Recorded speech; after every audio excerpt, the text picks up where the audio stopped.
আমাৰ ভাদ মাহটো অসমৰ বাবে অসমীয়া ৰাইজৰ বাবে খুব গুৰুত্বপূৰ্ণ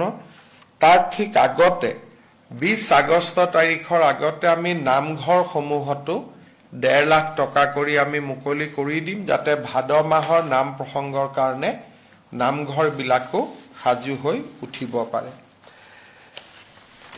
ৰাজ্যৰ লোক নিৰ্মাণ বিভাগে 50টাতকৈও অধিক মেচিন ব্যৱহাৰ কৰি ৰাস্তা ঘাটসমূহৰ পৰা ডেব্ৰিজসমূহ মুকলি কৰিছে আৰু আজি প্ৰায়বিলাক ৰাস্তা আমি অন্তত যাতায়াতৰ যিটো মিনিমাম উপযোগী কৰি গঢ়ি তুলিব লাগে সেই দৃষ্টিৰে তাক মিনিমাম উপযোগী কৰি গঢ়ি তোলা হৈছে কিন্তু ৰাস্তাবিলাক পাৰ্মানেন্টলি বনাবৰ কাৰণে পৰৱৰ্তী পদক্ষেপত আমি আৰু ব্যৱস্থা হাতত ল'ব লাগিব আমাৰ ঠিক বানপানী হোৱাৰ লগে লগে চৰকাৰ বিভিন্ন ধৰণৰ সংগঠন সকলোৱে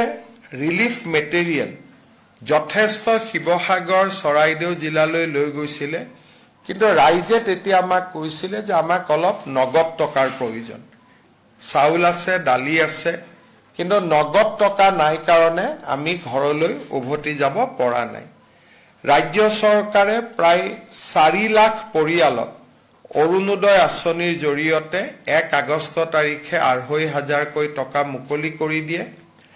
পৰৱৰ্তী পৰ্যায়ত আমি 64,891টা পৰিয়ালক 15,000 কৰি 97.34 crores rupees আমি মুকলি কৰি দিওঁ অৰ্থাৎ 1 আগষ্টত অৰুণোদয় 2,500 টকা আমি প্ৰদান কৰোঁ আৰু তাৰ ঠিক পিছতে 64,891টা পৰিয়াললৈ আমি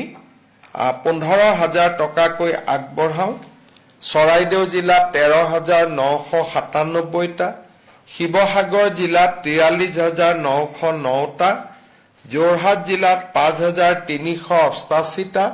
আৰু গোলাঘাট জিলাত 1,597টা সৰ্বমুঠ আমি 64,891 পৰিয়ালক আমি 15,000 টকাকৈ মুকলি কৰি দিওঁ বৰ্তমানেও আৰু 31,212টা পৰিয়ালক এই পুঁজি মুকলি কৰি দিয়াৰ প্ৰক্ৰিয়া চলি আছে 31,000 পৰিয়ালক ইতিমধ্যে জিলাসমূহে আইডেন্টিফাই কৰি লৈছে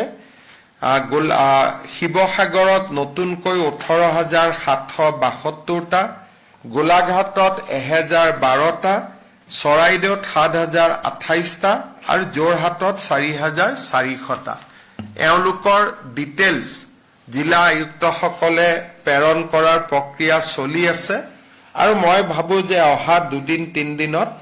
এই 31,212টা পৰিয়ালৰকো বান সাহায্য প্ৰদান কৰাৰ চূড়ান্ত হ'ব অৰ্থাৎ দুইটা যদি আমি লগ লগাও প্ৰায় 1 লাখ পৰিয়ালে